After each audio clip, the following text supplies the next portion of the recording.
Gunzy and Crypto. Yeah! How you doing, YouTube? It's your boy Guns and Crypto, and today I'm gonna go over my FRT setups. Let's get it. To give you guys an overview of the weapon, the firearm. Check it out. I put the magazine in so you can see the setup. Safety's always first. Live rounds in there. The weapon is already cleared, but let's just clear it again. And as I like to do, I look down the barrel, make sure everything is good, make sure it's fully clear. So let's talk about it. Pretty much, this is a 10.5 inch, right? And it's not, my next one is a 7.5 inch. I'm gonna get to that because I know barrel length matters depending on what type of buffer you need. But on this particular setup, I have an H3 buffering here by Geisley Automatics. It says H2 on this one, but when I first, even both weapons, because I got a 10.5, I thought I might need an H2. In reality, like I said, my 7.5 inch runs an H3. Still put an H3 with a Geisley automatic right here. It's the Super 42. And matter of fact, I'm gonna show you what the Super 42 looks like in reality.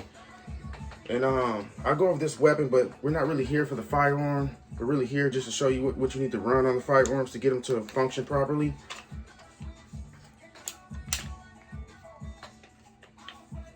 Let me pop this bad boy open for you guys. Because this is the important part here. This is where all the magic happens with your FRT. And I'm gonna get on what FRT I'm running also. But this bad boy is the heart of my firearm besides the FRT. And the FRT that I'm running is the Partisan Disruptor FRT. I'm gonna get into that too. But pretty much, it says H2 there, but really, I put a tungsten weight in there, turned it into an H3. And you know, I keep it a little bit lubed up, not too much, just a little bit, just a little light coating of, you know, some good lube of your choice on there. And that's pretty much how I run that bad boy in my buffer tube to keep everything going. I'm very iffy how I place my buffers back in here. I like to line it up with the, you know, the words facing up and stuff like that. Let's see, yeah, okay. Push that bad boy back in there and I'm good to go. And here, let me just break this bad boy down all the way so I can get to the Partisan. Put that to the side. And this bad boy here is the Partisan trigger, the Partisan Disruptor. I got the green color up in that bad boy. You can see right there on that hammer, it's been some slapping and some action going at the range with this bad boy, but I love it. And also, another thing that I really, really love is that the triggers that come with this is so freaking smooth. It is just butter.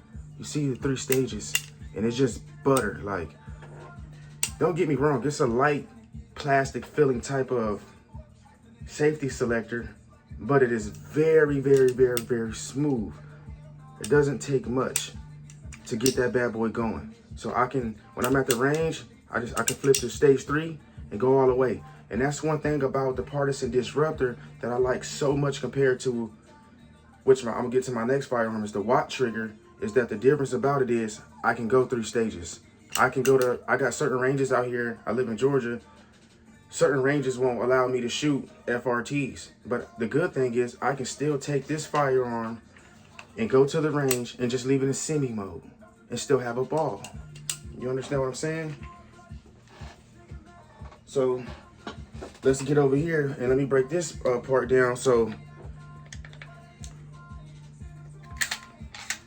my BCG, on my BCG, I'm running right here. You can see it right there.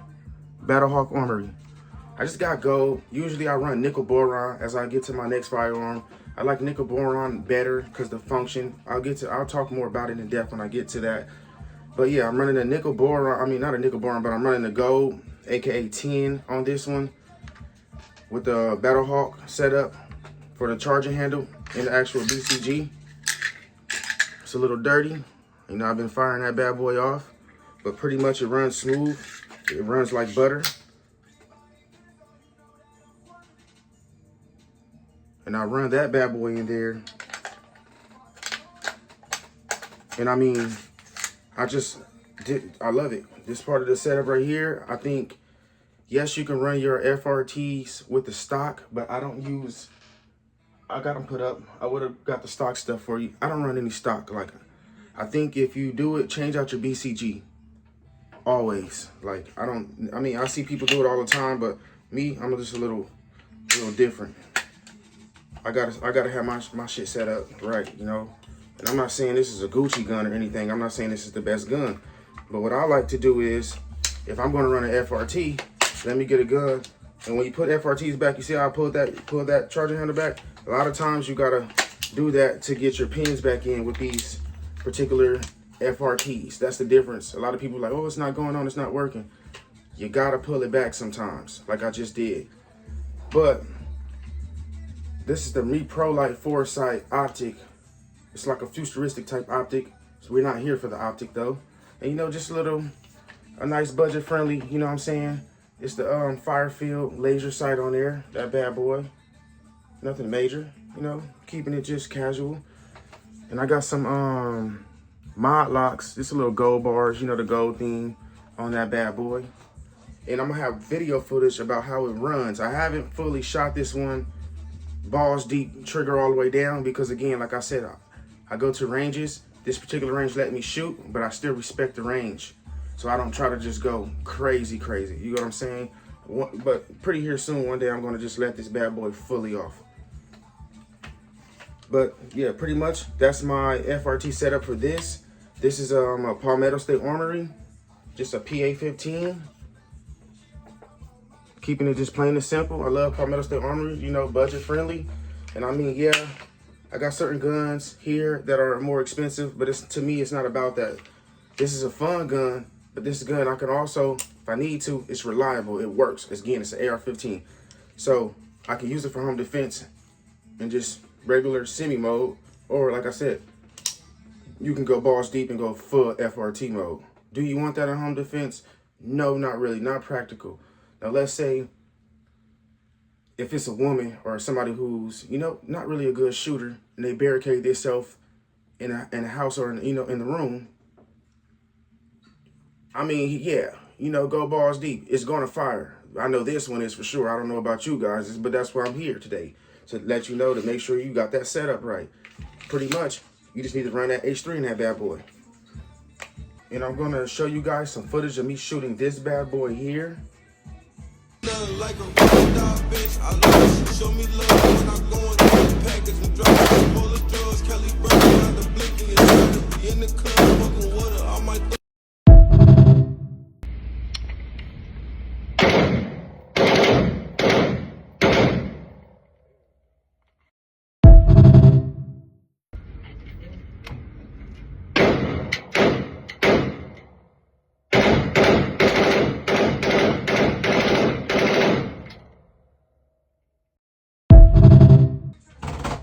And we can put her all the way together just so I can show you guys how she looks. She's very beautiful. And I love this company.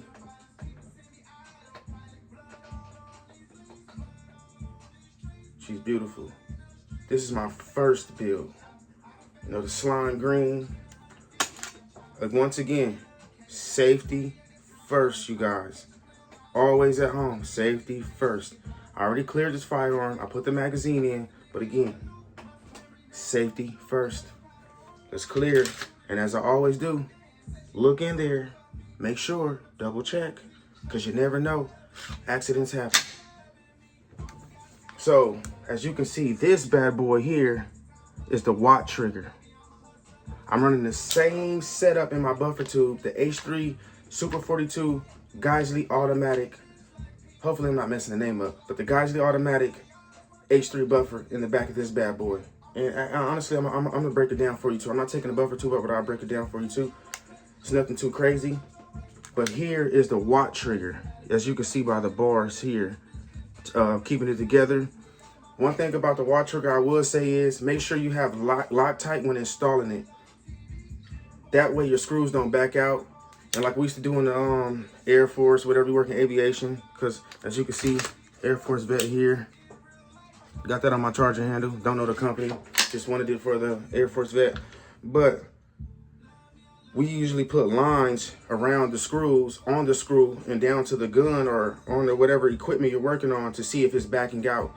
If you see the line move off, you know it's backing out. But pretty much I periodically, after I use my firearm, I always check my screws with this because, you know, just vibrations and shooting automatic and FRTs. I mean, they've been around for a good minute now, but still, just always maintenance and maintaining the firearm and just staying on top of what's going on with the firearm, you know.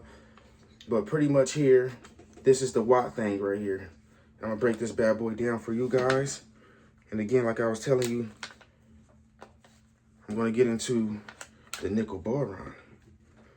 I'm just gonna fully break her down. And you see this again, I'm not sponsored by none of these companies, but this is the lock charm. Sorry, I might have messed the name up before, but it's called Charm Lock. And these people make these particular devices, I mean, these particular decals and stuff like this to just make your guns look cool. You know, your firearms look beautiful and nice. So let's get down to it.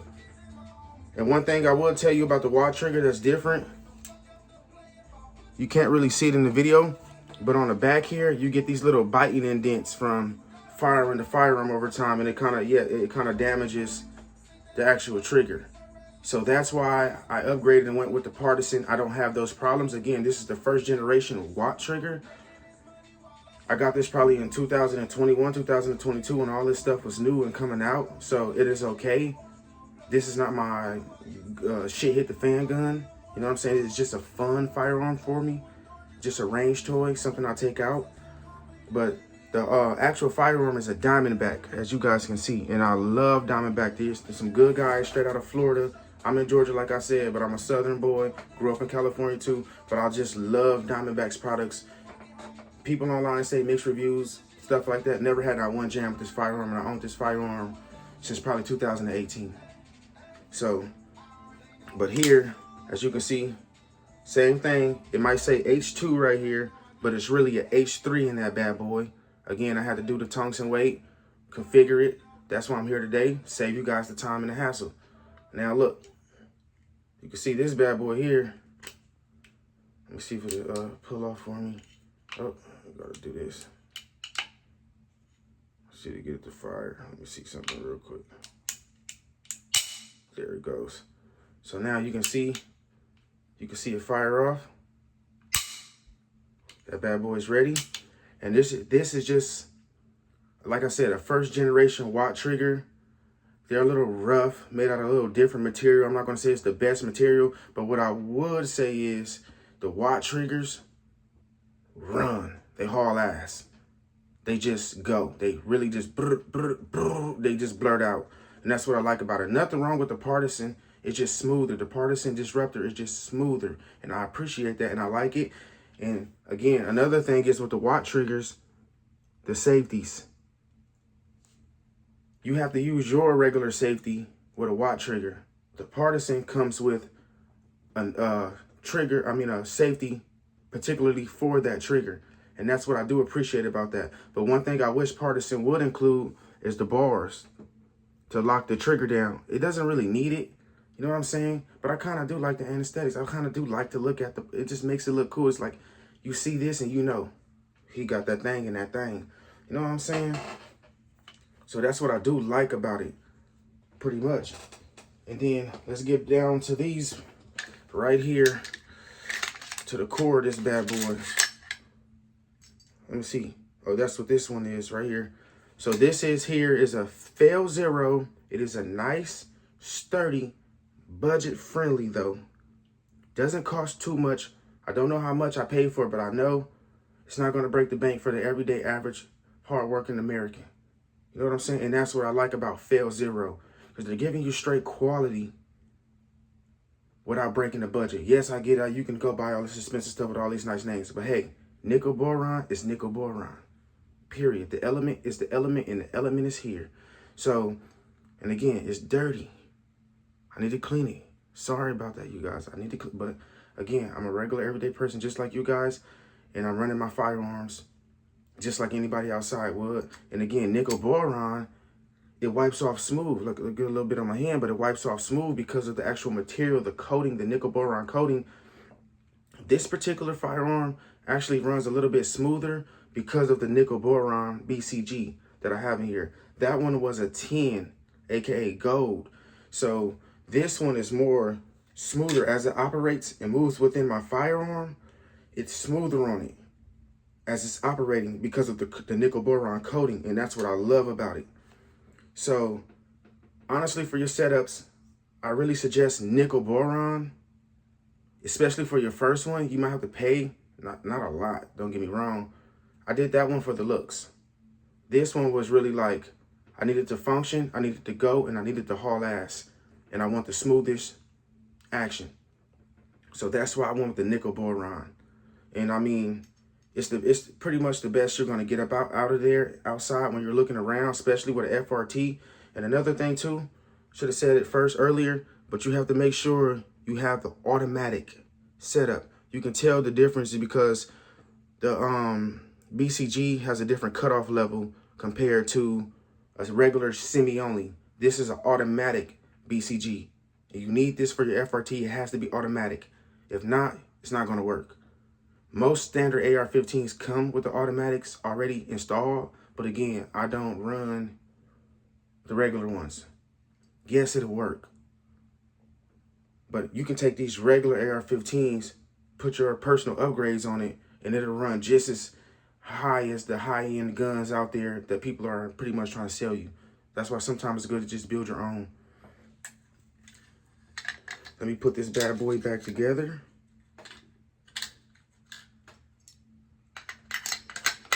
It's a little dirty, and I'm not trying to get my hands too dirty, honestly. Ooh, that's where I messed up at. Push that back out. There we go. And now I'll go over the firearm for you on this bad boy too. I'll give you what I got running.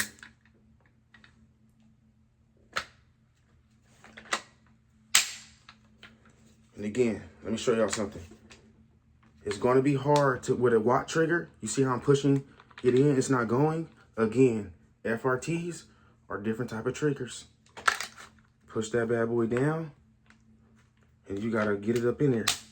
Boom. That's it. Smooth. Not too much extra. So on this particular firearm, on the muzzle, I am running a cookie cutter. Pretty much this alleviates a lot of the recoil, pushes the blast to the side. And that's what I love about this, especially on a 7.5 inch. I see dudes rocking 4.55s with FRTs. Hey, those guys can hold it down, their handle and get it. I just like a 7.5 inch platform because that's just personally what I love. I'm not downing nobody about what they want to rock. It's just more practical for me. And I'm not saying use something like this in home defense, but I'd rather have a 7.5 inch. You think, than something that small. So here, I just got a angle grip right here. I believe it's a Magpul thing. Again, the firearm is a Diamondback. I don't know the particular model. I don't even think they really sell this model no more. Again, it's the DB15, and that other firearm was a PA15. And straight out of Florida, pretty much. I got the Sig Romeo. I don't know if this is the Sig Romeo 3 or not, but hey, it's been reliable. Again, I had it for many, many years. I love it. It's just a fun range gun, so I keep this bad boy on here. And the bust stock, let me see who this is. I forgot about this one because I don't have the name on it, but I know it's just one of those regular little companies. Not the bust stock, sorry about that. The brace is just from whatever brace. I can upgrade it and put a better brace on it, but I had this firearm for years. I don't really trip on it like that. But what I will say is that compared to the partisan trigger, the trigger pull is a little more, I wouldn't say it's like horrible. It's just a little, okay, it's a little more gritty. It's a little more gritty. You know what I'm saying? Now my partisan,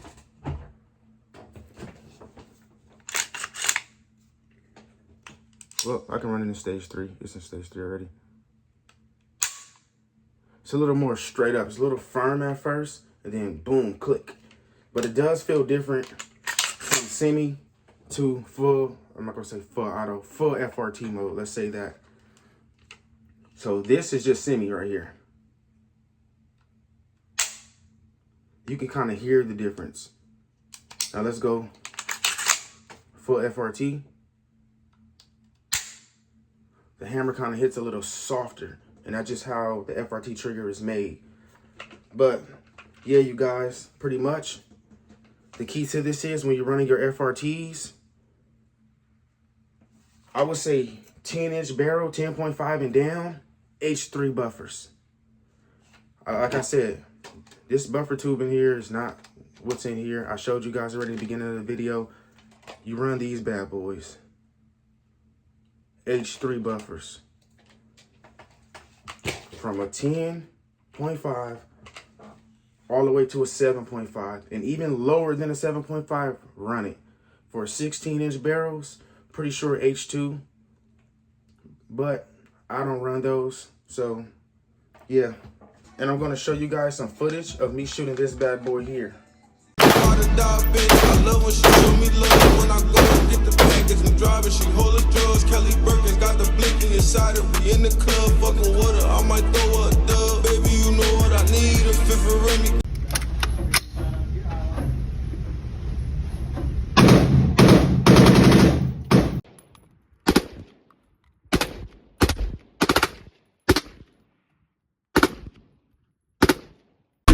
Got a switch, shoot his lights out, hit the switch. You stop breathing, that's it. But that's pretty much it, you guys. Just giving you pretty much an overview of what's going on with my firearms, and just to help you guys outside about what you can do with your firearms to get those bad boys running. I mean, there's plenty of people that have videos that's showing the FRTs, but nobody is really telling people, hey, with this barrel, do this, with this, do that, you know?